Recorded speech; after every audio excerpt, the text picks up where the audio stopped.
Welcome again in this session. जैसा कि हम वॉइस टॉपिक डिस्कस कर रहे थे और वॉइस के अंदर हमने सिंपल सेंटेंस डिस्कस किए थे कि किस तरह से हम सिंपल सेंटेंसेस को एक्टिव से पैसिव वॉइस के अंदर चेंज करते हैं, ये हम डिस्कस कर चुके हैं। अब फर्स्ट ऑफ ऑल मैंने आपको बताया भी था कि वॉइस के 2 टाइप्स होते हैं, active voice and passive voice. और voice basically is a form of verb that shows whether subject is doer of action or not। ये 2 टाइप हैं, active voice and passive voice. अब इसके जो जनरल रूल्स हैं कि how to change active voice into passive voice, ये same रहते हैं लगभग कंप्लीट वॉइस के अंदर, यही काम हम करते हैं। लेकिन आज हम डिस्कस करेंगे इसके अंदर first of all interrogative sentence. Interrogative sentence किसे कहते हैं? जैसे ये हमने कर लिया था कि एक्टिव वॉइस का सब्जेक्ट ऑब्जेक्ट बन जाता है और ऑब्जेक्ट सब्जेक्ट बन जाता है। बी का यूज होता है बी, और हमेशा हम वर्ब की कौन सी फॉर्म यूज करनी है? Third form. ये जनरल सी बातें हैं पूरे वॉइस के अंदर। We always use third form of the verb, and we use subject as object in the passive voice, और जो ऑब्जेक्ट है उसे हम सब्जेक्ट यूज करते हैं पैसिव। ये सिंपल सी बातें हैं। इसके बाद फर्स्ट ऑफ ऑल आज हम डिस्कस करेंगे कि किस तरह से इंटेरोगेटिव जो सेंटेंस हैं उसको हम पैसिव वॉइस के अंदर चेंज करते हैं। अब जब भी हम इंटेरोगेटिव सेंटेंस की बात करते हैं तो first of all we should know what do you mean by interrogative sentence.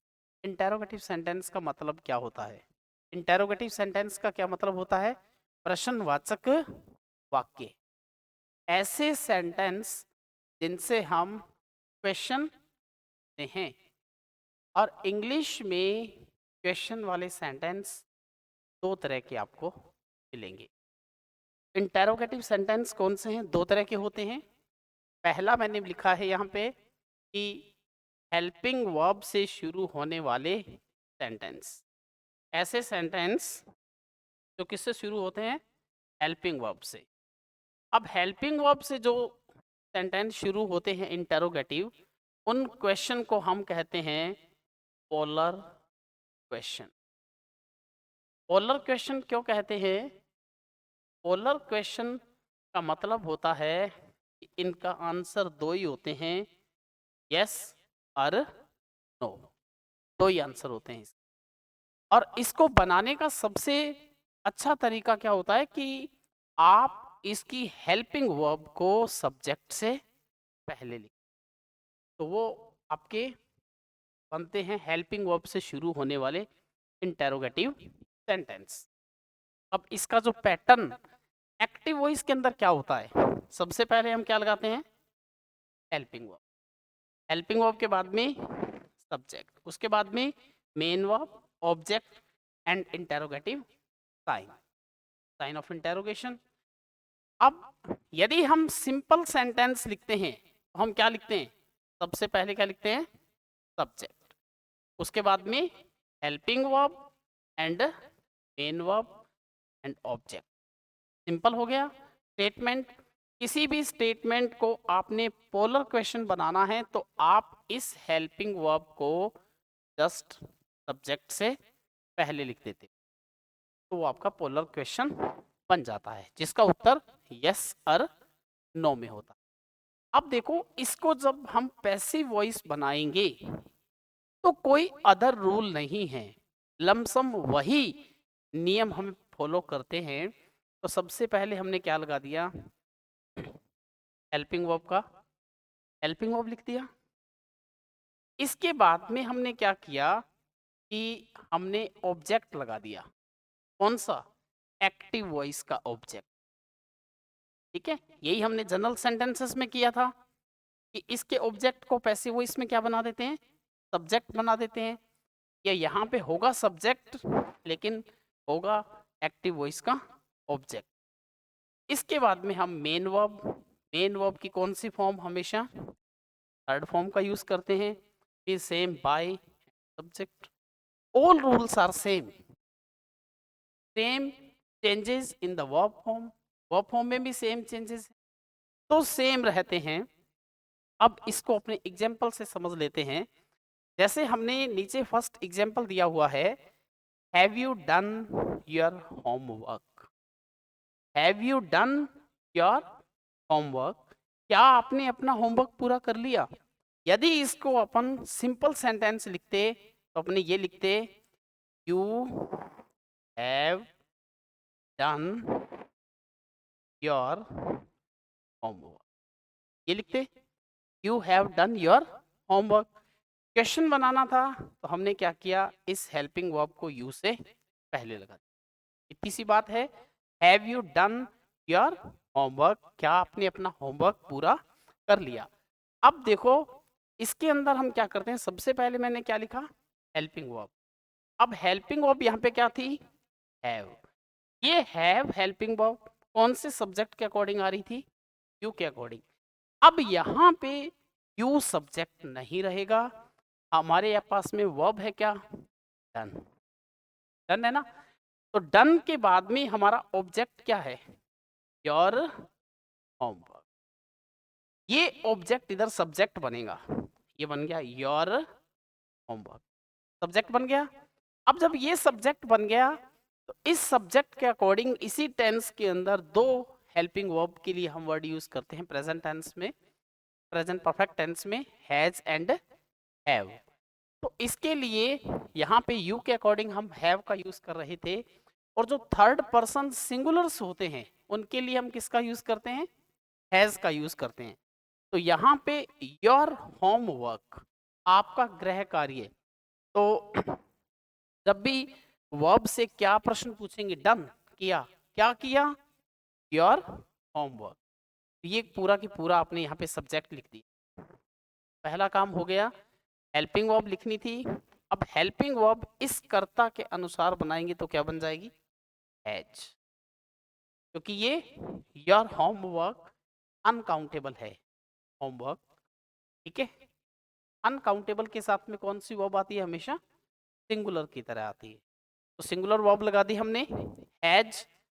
उसके बाद सेम, जब हम हैज हैव के साथ वर्ब की कौन सी फॉर्म लगा रहे हैं, थर्ड फॉर्म, थर्ड फॉर्म लगा रहे हैं, तो इस थर्ड फॉर्म लगाने से पहले हमें बी की फॉर्म लगानी होती है, तो बी की थर्ड फॉर्म लगा दी, been, has your homework been done by, and in the last sign of intero.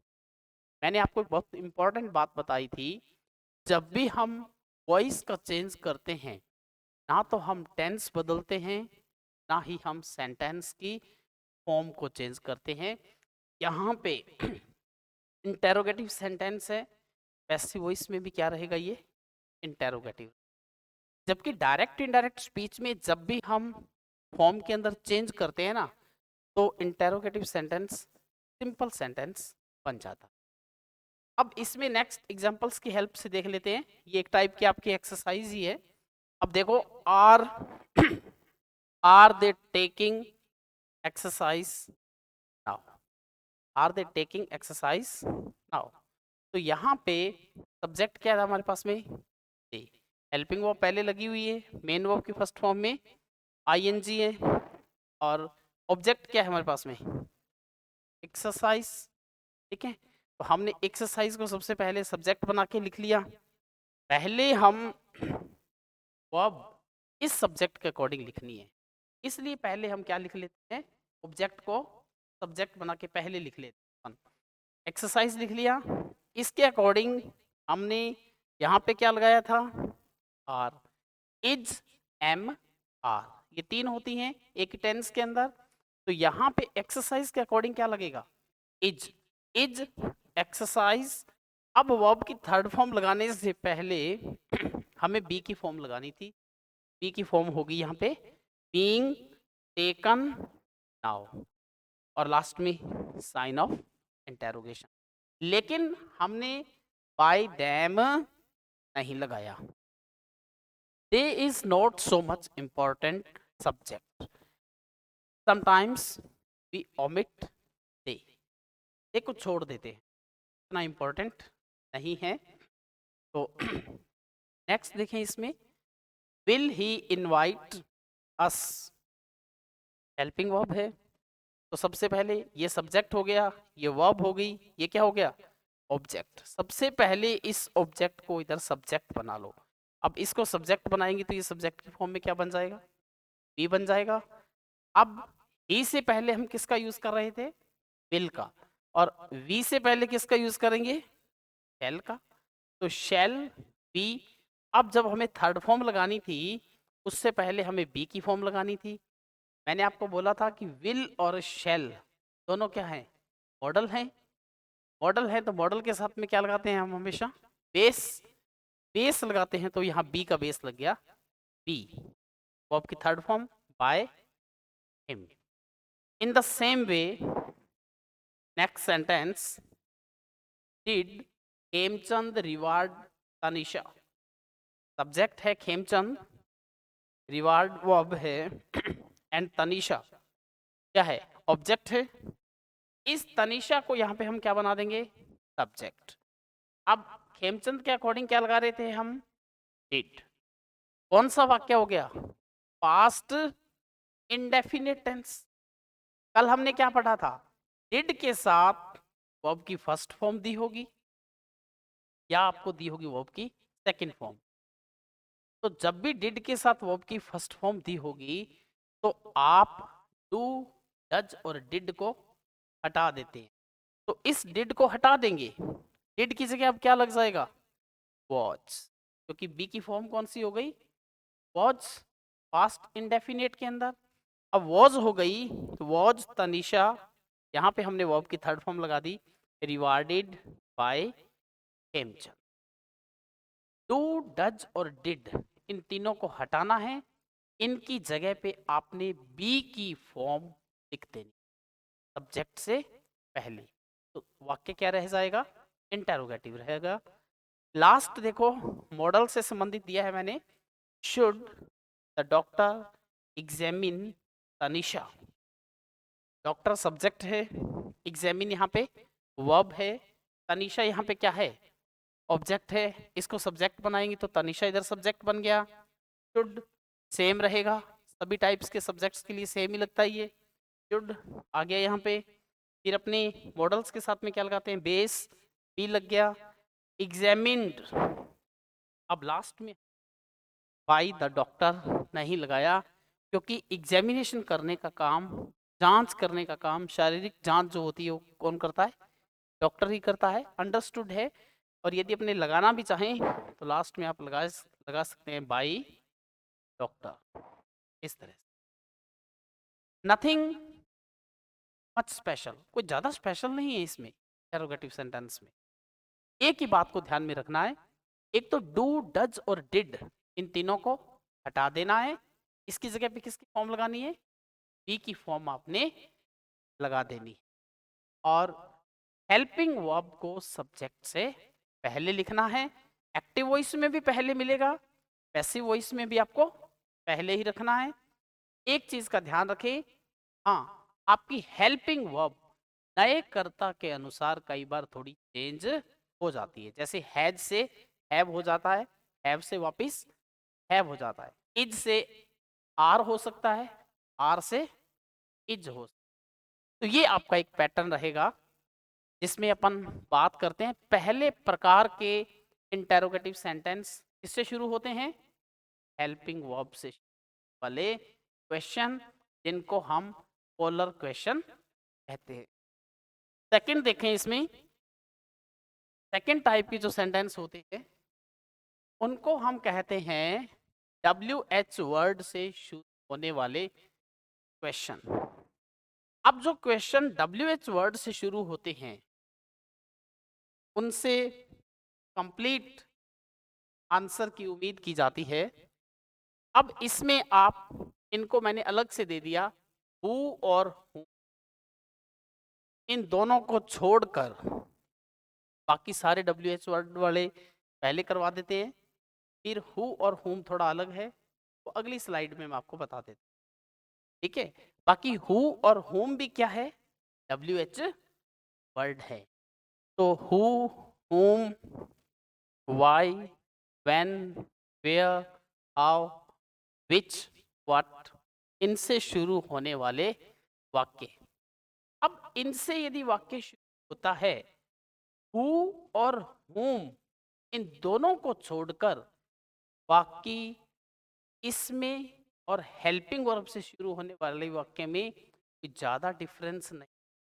बस हमें करना क्या है, हेल्पिंग वर्ब से पहले WH वर्ड को लिख देना, इतना ही डिफरेंस है। अब देखो एक्टिव वॉइस के अंदर इसका पैटर्न क्या होता है, सबसे पहले WH वर्ड आ गया, उसके बाद में हेल्पिंग वर्ब आ गई, उसके बाद में सब्जेक्ट आ गया। अब तक हम यहाँ तक पढ़ रहे थे, हेल्पिंग वर्ब, फिर सब्जेक्ट, फिर मेन वर्ब और ऑब्जेक्ट। अब हमने इससे पहले क्या लगा दिया, एक WH वर्ड लगा दिया।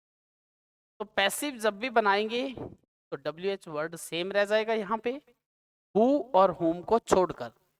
बाकी में फिर हेल्पिंग वर्ब, ठीक है। हेल्पिंग वर्ब के बाद में हम लगा देंगे ऑब्जेक्ट। कौन सा ऑब्जेक्ट, एक्टिव वॉइस का ऑब्जेक्ट, ये वाला। यहाँ पे क्या बनेगा, ये सब्जेक्ट, लेकिन ये ऑब्जेक्ट होगा एक्टिव वॉइस।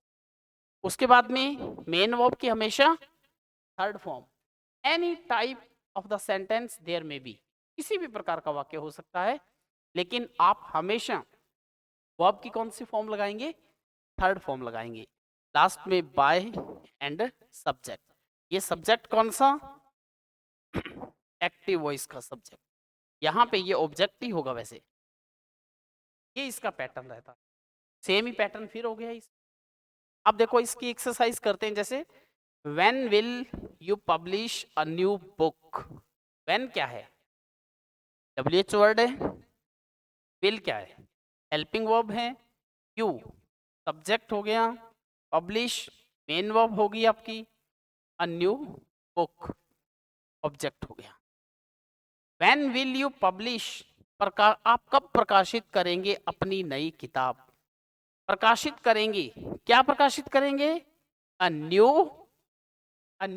बुक, एक नई किताब। क्या का आंसर होगा, वो ऑब्जेक्ट होता है मोस्टली।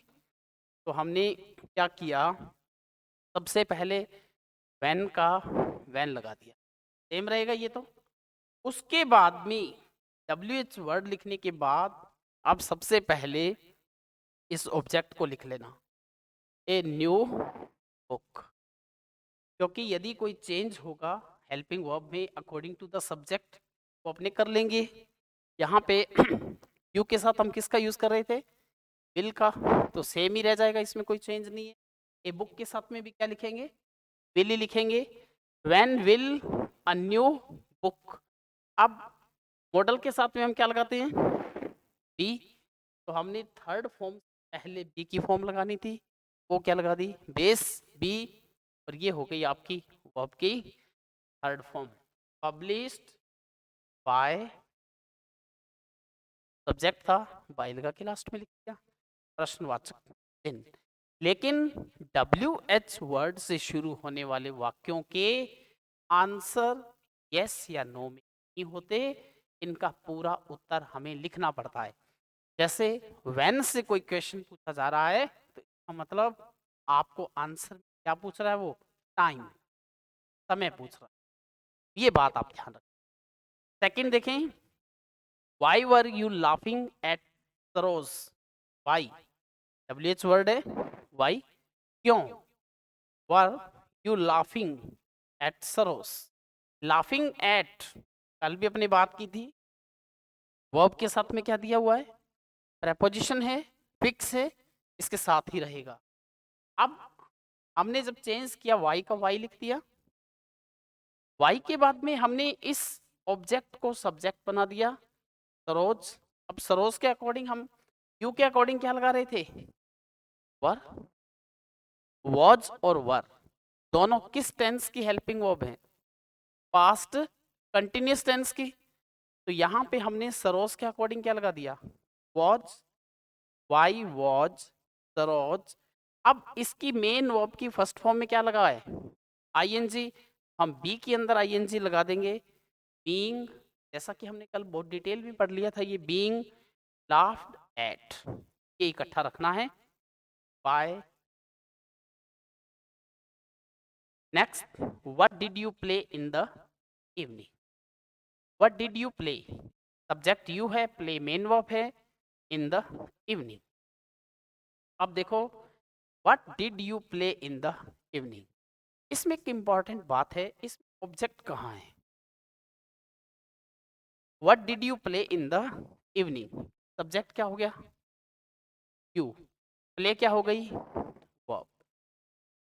अब प्ले से हमने पूछा खेला, क्या खेला, पूछा जा रहा है, ऑब्जेक्ट तो पूछा जा रहा है, ठीक है, इसलिए इसका भी पैसिव वॉइस बन जाएगा।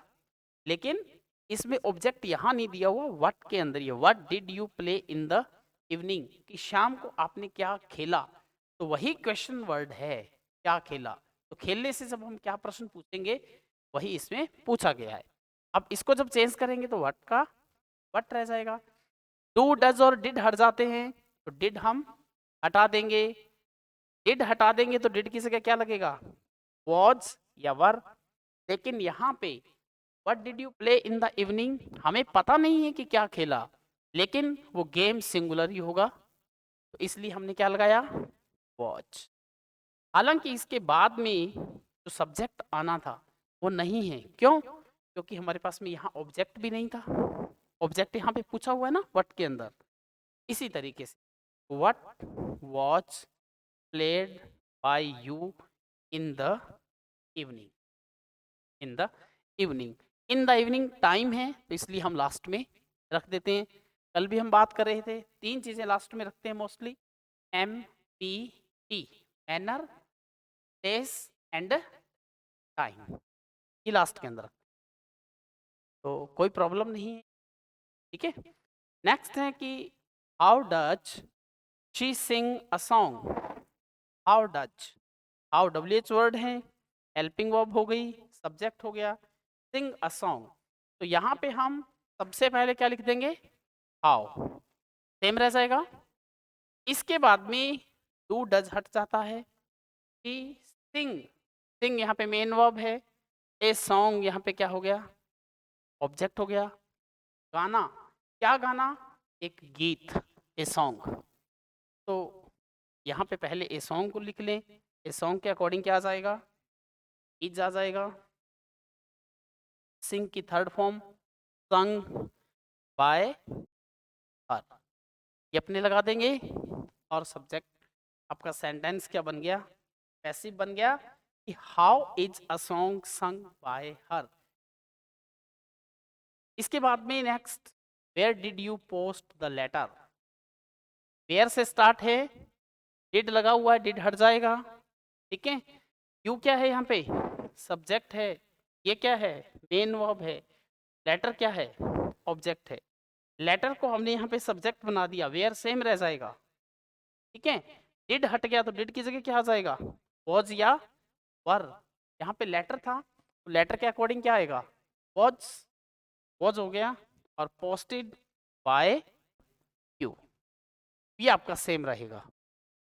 तो ये आपको ध्यान रखने हैं कि जब भी आप WH वर्ड दिया हो, इसमें कोई ज़्यादा स्पेशल बात नहीं है, जब भी WH वर्ड दिया हो तो सबसे पहले आप क्या लगा देंगे, WH वर्ड, हु और whom को छोड़ते हुए WH वर्ड लगा देंगे। उसके बाद में क्या लिखेंगे आप, हेल्पिंग वर्ब, फिर सब्जेक्ट, सब्जेक्ट के बाद में बी की फॉर्म, फिर मेन वर्ब की थर्ड फॉर्म, लास्ट में यदि इंपॉर्टेंट है तो बाय लगा के आप ऑब्जेक्ट लिख देंगे, जो कि एक्टिव वॉइस के सब्जेक्ट से बनना है। तो ये भी एक इम्पॉर्टेंट है। अब अपन थोड़ा एक कर लेते हैं पार्ट, हु से शुरू होने वाले वाक्य, उसके बाद में अपन एक्सरसाइज करेंगे।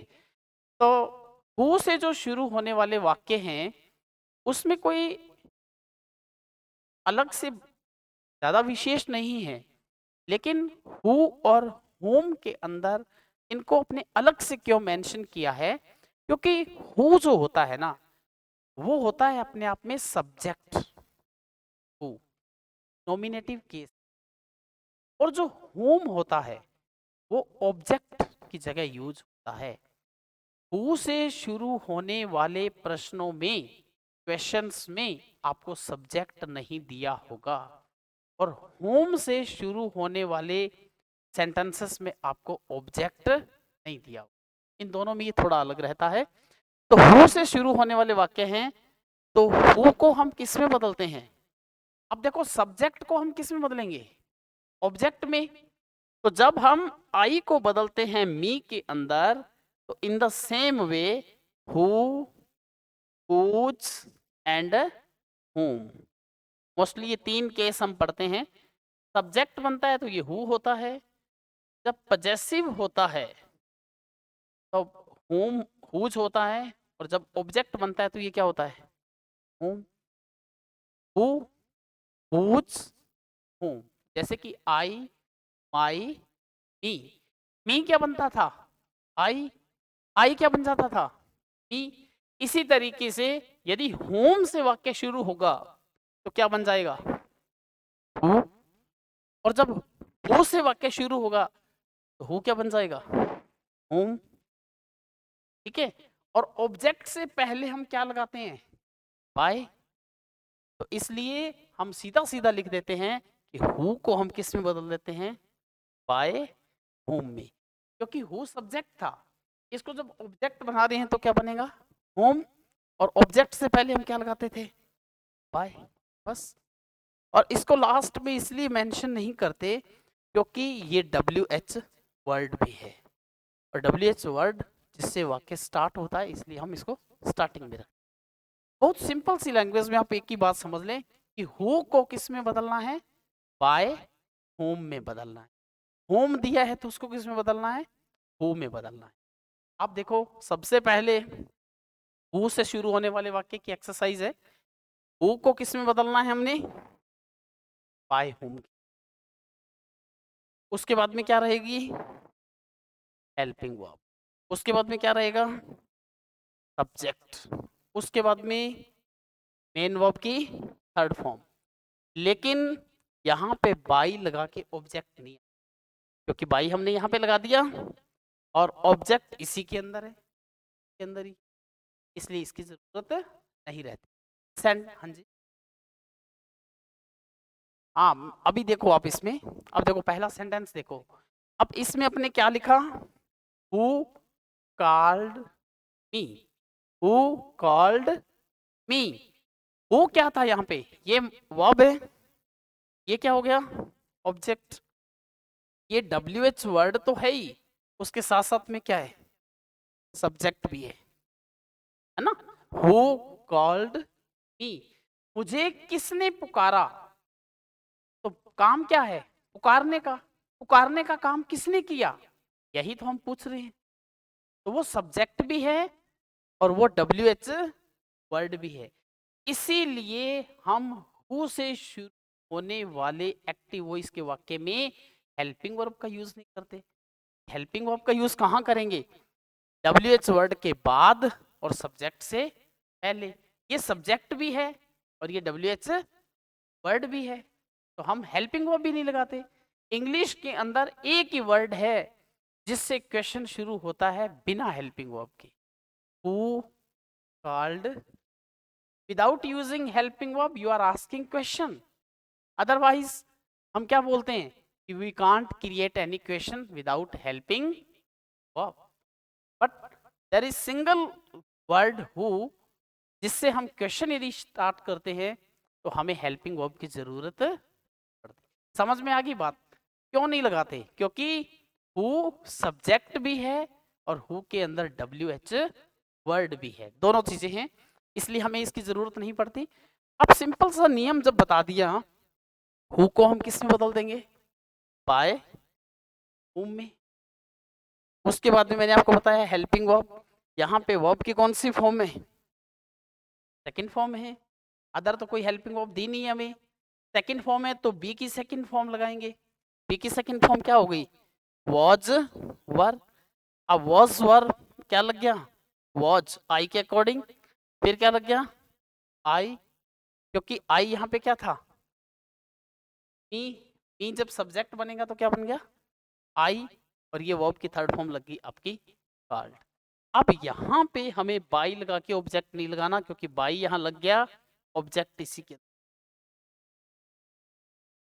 कि तुम्हें by home was I called, मैं किसके द्वारा पुकारा गया, मुझे किसके द्वारा बुलाया गया, मुझे किसने बुलाया और मैं किसके द्वारा बुलाया गया। अब दोबारा देखो सेकंड वाक्य, हु सब्जेक्ट है, हेल्पिंग वर्ब क्या हो गई, can teach you, who can teach you. अब देखें कि आप हु कैन टीच यू आपको कौन पढ़ा सकता है, तो यहाँ पे ऐसे देखा जाए तो हु से वाक्य शुरू हो रहा है, ठीक है, और टीच क्या है यहाँ पे, मेन वर्ब है, हु WH वर्ड भी है और सब्जेक्ट भी है, कि हु कैन टीच यू। अब जब इसको चेंज करेंगे तो हु किस में चेंज हो गया, बाय हुम में, कैन का सेम क्या आ गया, कैन, उसके बाद में हमने सब्जेक्ट लिखना था, सब्जेक्ट यू का क्या बन गया, यू ही रहेगा, इसके बाद में बी लगा दिया अपनी ओर से, एंड वर्ब की थर्ड फॉर्म डॉट लगा दिया।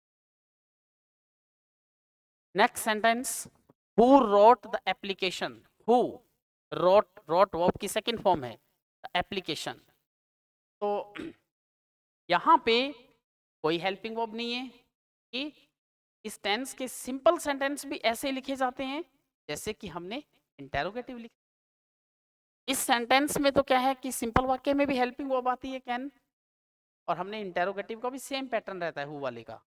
तो who wrote the application, who किस में बदल जाएगा, बाय होम में, उसके बाद में हमने ये वर्ब है, ये आपका क्या है, ऑब्जेक्ट, ऑब्जेक्ट इधर सब्जेक्ट बन गया द एप्लीकेशन, इससे पहले हमने क्या लगाया, वॉच, क्योंकि वर्ब की कौन सी फॉर्म थी, सेकंड, क्या लगाना था, वॉज या वर, आपके पास में क्या था, एप्लीकेशन, एप्लीकेशन के अकॉर्डिंग हमने क्या लगा दिया, वॉज लगा दिया, return third form. In the last sentence क्या नहीं लगाया, भी नहीं लगाया। अब इसके अंदर देखो, यहाँ पे हम वर्ब की कौन सी फॉर्म थी, सेकंड फॉर्म थी, तो हमने बी की सेकंड फॉर्म लगा दी ना यहाँ पे, वॉज और वर, ये बी की सेकंड फॉर्म भी तो है। कैन को कुड क्यों नहीं किया, अब कैन को इसलिए कुड नहीं किया, मैंने आपको बताया कि पैसिव वॉइस के अंदर हम कभी भी टेंस का चेंज नहीं करते, कैन तो कैन ही रहेगा, उसके बाद में बी की फॉर्म लगानी थी, बी लगा के वर्ब की थर्ड फॉर्म कर दी, ये हम डायरेक्ट इनडायरेक्ट स्पीच में, तो इसलिए इसमें कभी नहीं मिक्सअप करना। हु विल हेल्प बिंदु इन हर डिफिकल्टी, हु किस में चेंज हो जाएगा, बाय हुम में, उसके बाद में विल हेल्प बिंदु, तो यहाँ पे हमने विल का क्या रह गया, विल रह गया, उसके बाद में सब्जेक्ट लगा दिया, ऑब्जेक्ट से सब्जेक्ट उठा लिया, क्या बन गया, बिंदु, अब विल के साथ में लगता है बेस, हमने लगा दिया be, helped in her difficulty, by whom will Bindu be help in her difficulty, model होगा तो बी लगेगा, क्योंकि मॉडल क्या है, मॉडल के साथ में हम वर्ब की फर्स्ट फॉर्म नहीं बेस फॉर्म यूज करते हैं। एक और टाइप इसका देख लिया आप, होम से यदि वाक्य शुरू है तो उसको किस तरह से बदलेंगे, अब देखो पैटर्न के अंदर क्या है, होम किस में बदल जाएगा, इससे पहले बाई नहीं लगाना, क्योंकि होम ऑब्जेक्ट था उसको हम सब्जेक्ट बना रहे हैं, इसमें बाई लास्ट में लगता है, बाई प्लस ऑब्जेक्ट, इसमें सब्जेक्ट नहीं मिलेगा आपको, यहाँ इसमें जैसे ऑब्जेक्ट नहीं मिलता था इसमें क्या नहीं मिलेगा, सब्जेक्ट नहीं मिलेगा, हु, फिर हमने हेल्पिंग वर्ब, मेन वर्ब की हमेशा third form by and object. अब देखो इसका पहला क्वेश्चन देखते हैं हम, पहला example, home do you like, home do you like, आप किसे पसंद करते हैं, तो पसंद करने वाला कौन है? सब्जेक्ट है। काम क्या करता है? लाइक, पसंद करना। अब पसंद किसे करते हैं? ऑब्जेक्ट कहाँ है? नहीं है, वो ऑब्जेक्ट होम के अंदर है। होम के अंदर ऑब्जेक्ट है। मैं आपको इतनी डिटेल में बताने की बजाय सीधा सीधा भी कह सकता हूँ कि होम को हम किस में बदलते हैं? हु में। तो पजल नहीं होना, हमें सिर्फ एक अंडरस्टैंडिंग डेवलप करनी है कि ऐसा क्यों करते हैं हम। Home do you like, home किस में चेंज हो गया? के अंदर। ये यहाँ पे ऑब्जेक्ट भी था और WH वर्ड भी था। ये यहाँ पे WH वर्ड भी है और क्या बन गया? सब्जेक्ट भी है। हु, फिर हमने यहाँ पे डू डज हट जाता है, इसकी जगह इज एम आर। तो हु से जब भी पूछा जाएगा तो सिंगुलर लगानी होती है आपने एक बार। Who is liked by, next sentence, whom did Sanjeev suggest. इसको जब चेंज करेंगे, सब्जेक्ट क्या है इसमें? संजीव। सजेस्ट क्या है? मेन वर्ब है। तो डू डड और डिड हट जाते हैं। whom किस में चेंज हो जाता है? who के अंदर। यहाँ पे हमने सजेस्ट था, डिड को हटाया है, इसलिए हमने क्या लगा दिया? वॉज लगा दिया। ऊपर डू डज को हटाया था तो हमने क्या लगा दिया था? इज एम आर में से कोई। तो यहाँ भी हमने सिंगुलर लगाया, यहाँ पे भी इज सिंगुलर लगाया था, यहाँ भी हमने सिंगुलर यानी watch. Who watch suggested, third form of the verb, by Sanjeev. हाँ, डू डज प्रेजेंट इंडेफिनिट के होते हैं। इसके अंदर वर्ब की फर्स्ट फॉर्म यूज करते हैं तो हम बी की first form is am are लगाएंगे। डिड जो होता है वो किसका होता है? पास्ट इंडेफिनिट का होता है। इसमें हम पास्ट टेंस यूज करते हैं और बी का पास्ट टेंस क्या होता है? वॉज या वर। लेकिन इसमें होम वाले केस में आप सिंगुलर हमेशा वॉज ही लगाओगे, सर इज ही लगाना। नेक्स्ट देखें, whom did you write a letter. You क्या है यहाँ पे? सब्जेक्ट। राइट क्या है? Main verb. ए लेटर यहाँ पे क्या है? ऑब्जेक्ट। ठीक है, तो whom did you write a letter, आपने पत्र किसको लिखा? तो इसको चेंज करेंगे, होम किस में बदल जाएगा? हु के अंदर। यहाँ पे सब्जेक्ट आपको मिलेगा नहीं, लेकिन डिड हटाएंगे तो हमें पता है क्या लगाना है? वॉज या पर। लेकिन होम वाले केस में हम हमेशा क्या लगाते हैं? Was. Who was written by you, by you. A letter पहले आएगा, ए लेटर बाय यू, ये लास्ट के अंदर आ जाए। Who was written a letter by you, by you last के अंदर आता है, ये इसके अंदर मिस्टेक रह गई। Whom has she invited in the party, same whom किस में चेंज हो जाएगा? who के अंदर चेंज हो जाएगा। यहाँ पे has she के अकॉर्डिंग है, has she invited in the party। यहाँ पे ये she तो लास्ट में ऑब्जेक्ट बन जाएगा, जैसे यहाँ पे by her, ये लास्ट में भी लगा सकते हैं by her। who has been invited, यहाँ पे इसको लास्ट में लगा दें, in the party by her। तो by her करके हमने she लास्ट में लगा दिया। whom किस में चेंज हो गया? who में। has का has रह गया, सिंगुलर ही था ये। अब यहाँ पे इनवाइटेड से पहले हैज हैव हैड के साथ वो थर्ड फॉर्म होती है, आप बी की कौन सी फॉर्म लगाओगे? थर्ड फॉर्म लगाओगे। जब थर्ड फॉर्म लगाएंगे हम क्या लगा देंगे? बीन। और बीन के बाद में invited in the party by, इस लास्ट वाला। हाँ जी,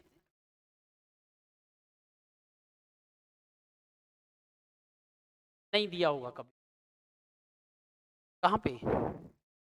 home did you write a letter. हाँ, ये क्या है कि ये डायरेक्ट और इनडायरेक्ट दोनों ऑब्जेक्ट हैं यहाँ पे।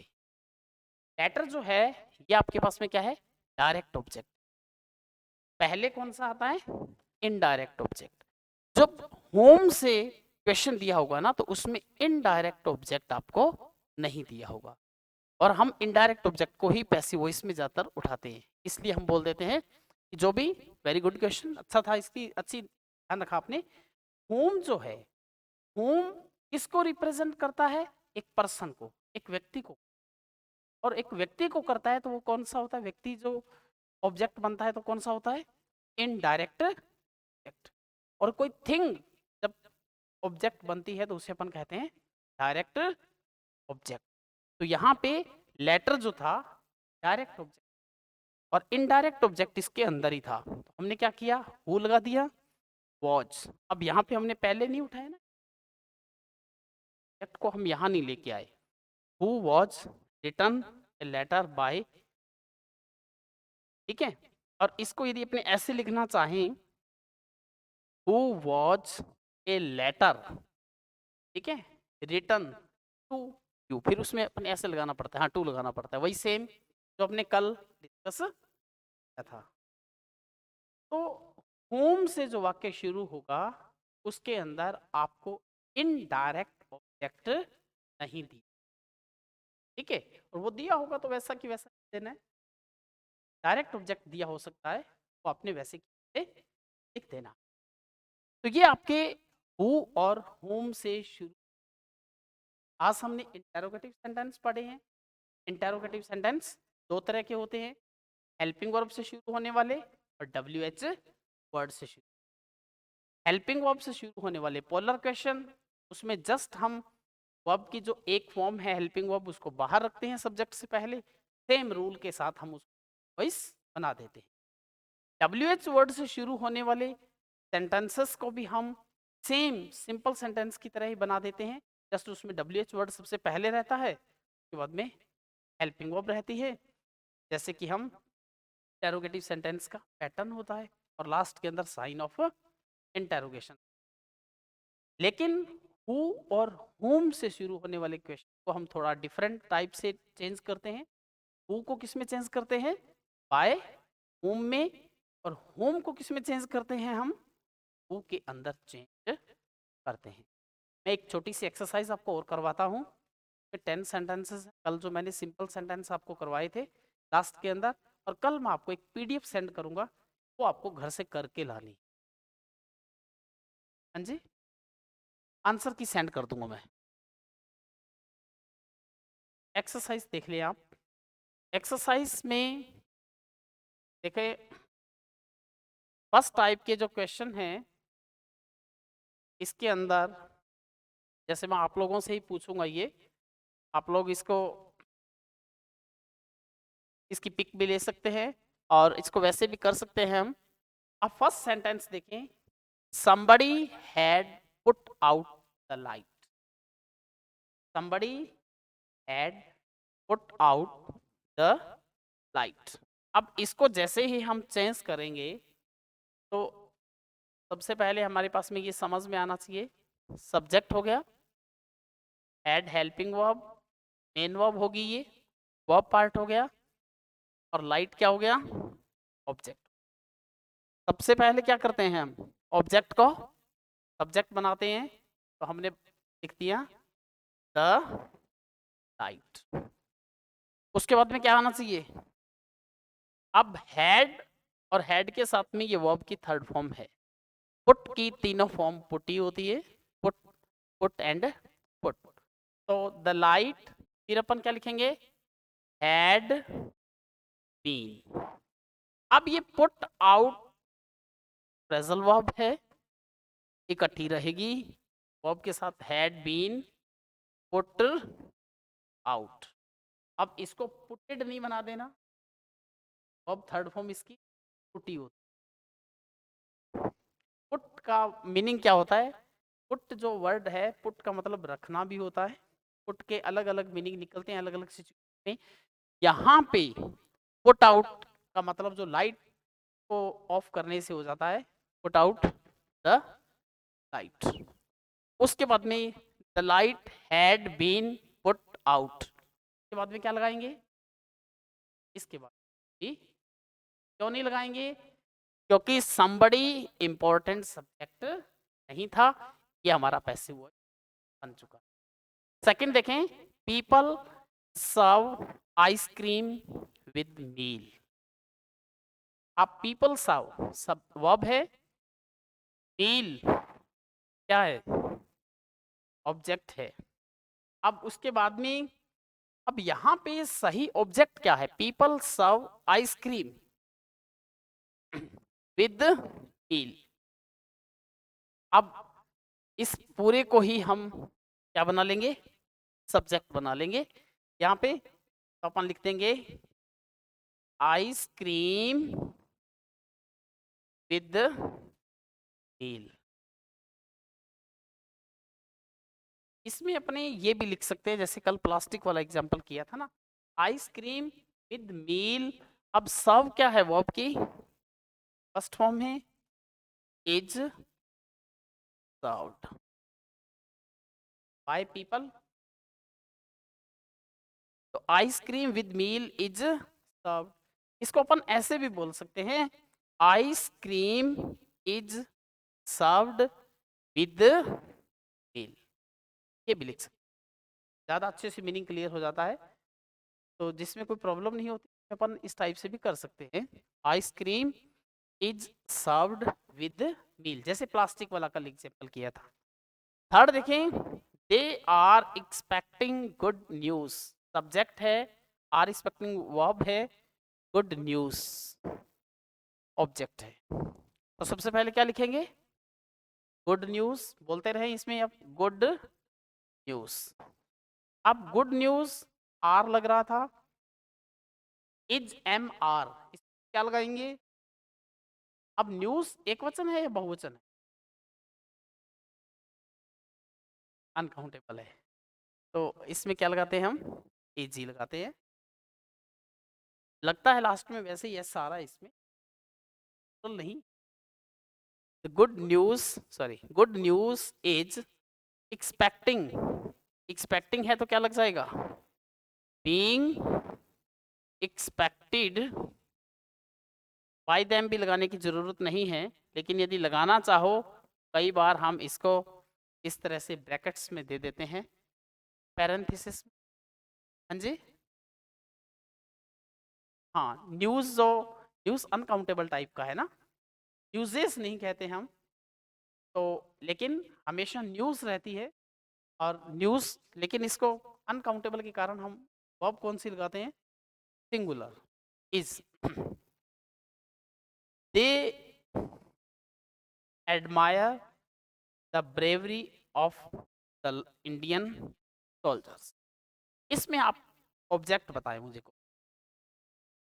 दे वे एडमायर प्रशंसा करते हैं, किसकी प्रशंसा करते हैं, बहादुरी किसकी, ऑफ इंडियन सोल्जर्स। ऑफ के साथ जो से जुड़ी होगी साथ ही आप, तो इसमें महत्वपूर्ण तो वैसे ब्रेवरी है, लेकिन ब्रेवरी किसकी, ऑफ इंडियन सोल्जर्स। इसको जब चेंज करेंगे तो कैसे बनेगा, the bravery of the Indian soldiers, the bravery of the Indian soldiers, admire verb की फर्स्ट फॉर्म है। अब हमें लगाना है इज एम या आर, क्या आएगा, इज आएगा। अब बताइए, अब आप जाओ, अब बहादुरी जो है, ब्रेवरी जो है, वो अनकाउंटेबल है। यहां पे आपने इसके पास वाले सब्जेक्ट को नहीं देखना, ये सब्जेक्ट वर्ब एग्रीमेंट में भी पढ़ते हैं हम। जैसे मैंने आपको एक पहले एग्जांपल दिया था, quality of these mangoes is not good, तो इन आमों की गुणवत्ता अच्छी नहीं है, आमों की, आम तो प्लूरल है, मैंगोज, जैसे मैं आपको एग्जांपल से बता दूं, quality of these mangoes is not good. अब क्वालिटी ऑफ दीज मैंगोज, इतना सब्जेक्ट है आपके पास में, क्वालिटी ऑफ दीज मैंगोज, इन आमों की गुणवत्ता। अब यहाँ पे हमने क्या लगाया है, इज, आर नहीं। ये आमों की गुणवत्ता अच्छी नहीं है, तो गुणवत्ता क्या है, एक वचन होगी। तो आप क्या करते हैं, उसे सब्जेक्ट मानते हैं जो बिल्कुल लास्ट में आता है, ऐसा नहीं होता। उसमें हेड वर्ड कौन सा है, और हमेशा याद रखना ये ओ एफ अब से जितने भी होते हैं ना, ये फालतू में जुड़े हुए, यानी एक्स्ट्रा इन्फॉर्मेशन, फालतू में नहीं, एक्स्ट्रा इन्फॉर्मेशन जुड़े हुए वर्ड होते हैं, आप इसी को मानेंगे। क्वालिटी, क्वालिटी के अकॉर्डिंग क्या लगा रहे हैं, एक सेंटेंस में और लिखूं, कलर्स, कलर्स ऑफ रेनबो। अब यहां पे इज आएगा या आर आएगा, are attractive, colours of the rainbow are attractive. अब यहां पे देखा जाए तो रेनबो तो सिंगुलर है, लेकिन हम क्या लगा रहे हैं, आर, क्योंकि हमें कहना क्या है, कलर्स, कलर्स ऑफ रेनबो, इंद्रधनुष के रंग अच्छे हैं। इंद्रधनुष की बात नहीं कर रहे अच्छा है या नहीं है, इंद्रधनुष के रंग। यहाँ पे आमों की बात नहीं कर रहे कि आम अच्छे हैं या नहीं, लेकिन आमों की गुणवत्ता अच्छी है, ये है। इसलिए हम यहाँ पे क्या लगाएंगे, the bravery of Indian soldiers, इसको मत देखो, इसके अकॉर्डिंग आएगी वो, अब ब्रेवरी के अकॉर्डिंग, एज, इसके बाद में क्या लगाएंगे अपन, admired, is admired, by them लगाने की इतनी जरूरत नहीं, छोड़ देते हैं by them. Last sentence, the principal has dissolved the committee. अब देखो इसमें यहाँ पे ये सब्जेक्ट है, वर्ब है, सिंपल है, ऑब्जेक्ट है, द कमेटी। कमेटी की स्पेलिंग ध्यान रखना, कई बार आती है रॉन्ग स्पेल्ड वर्ड के अंदर ये, तो कमेटी, उसके बाद में हैज बीन, हैज के बाद में वर्ब की थर्ड फॉर्म है, has been dissolved by the principal. इस तरह से समझ में आ रही है। 5 लास्ट सेंटेंस और कर लेते हैं हम, लास्ट। इसमें अपन देखो, one finds horses everywhere, one finds horses everywhere, इसको जब चेंज करेंगे, ये सब्जेक्ट है, ये वर्ब है, हॉर्सेस एवरीवेयर, कोई भी पाता है घोड़ों को हर जगह पे, तो सबसे पहले सब्जेक्ट बनाएंगे तो क्या बनेगा, हॉर्सेस।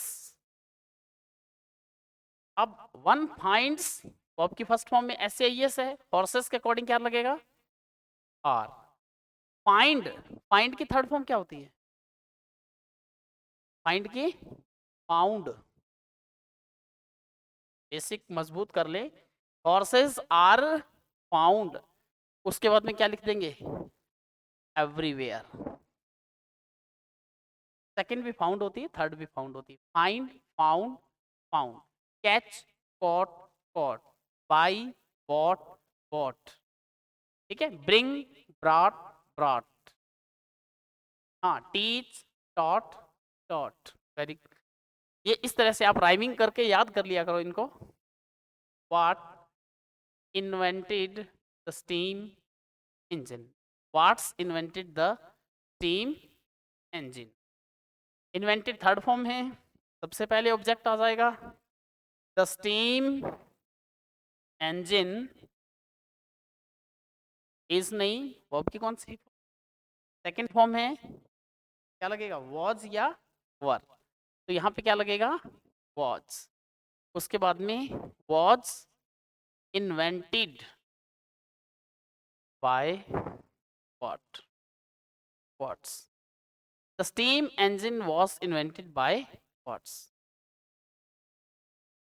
जेम्स वॉट ने, by what, जेम्स वॉट ने स्टीम इंजन का आविष्कार किया गया, तो स्टीम इंजन का आविष्कार वॉट के द्वारा किया गया। Next, they grow wheat once year, इसकी भी जो प्रोनाउंसिएशन होती है वो ये होती है ईयर, नॉट ईयर। ईयर ये होता है E A are,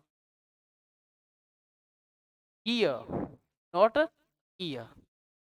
they grow wheat, तो अपन सबसे पहले क्या लिखेंगे, वीट, वो आपकी फर्स्ट फॉर्म है ग्रो। सेकंड फॉर्म क्या होती है, grew, GREW, grew. Third grown, wheat is grown once a year. By them की जरूरत ही नहीं है। He gave us a check, इसमें इनडायरेक्ट एंड डायरेक्ट, हम इनडायरेक्ट से बना लेते हैं पहले। अस किस में चेंज हो जाएगा, बी में। सेकेंड फॉर्म के according, be watch given a check by him, he, sorry हाँ, वी वर, वी के बाद में were, we were given a check by him. इसमें पहले तो अपने इनडायरेक्ट, इसमें पहले आया था, इनडायरेक्ट से ही हम पहले बना रहे हैं। अब डायरेक्ट से बनाएंगे तो टू लगाएंगे। अब अपने इसमें लिखे ना ए चेक, अब इसमें वॉज आएगा, was given to us by him. हाँ जी, चेक सिंगुलर है, हाँ जी, वॉज ही लगेगा। यहाँ पे जब वर्ब की सेकंड फॉर्म है तो यहाँ पे वर्ब क्यों लगाया है, क्योंकि वी है। यहाँ पे ए चेक बना दिया सब्जेक्ट, तो वॉज हो गया। हाँ थोड़ा ज्यादा हो गया, he bought me a ring, ठीक है। अब इसमें से चेंज करेंगे तो मी से करेंगे तो I was bought a ring by him, I was bought a ring by him. और यदि रिंग से बनाओगे तो a ring was bought to me by him. तो ये थे आपकी एक्सरसाइज सिंपल सेंटेंसेस की। कल हम प्रॉब्लम्स और दोबारा डिस्कस करेंगे, फिर हम इंपेरेटिव वाक्य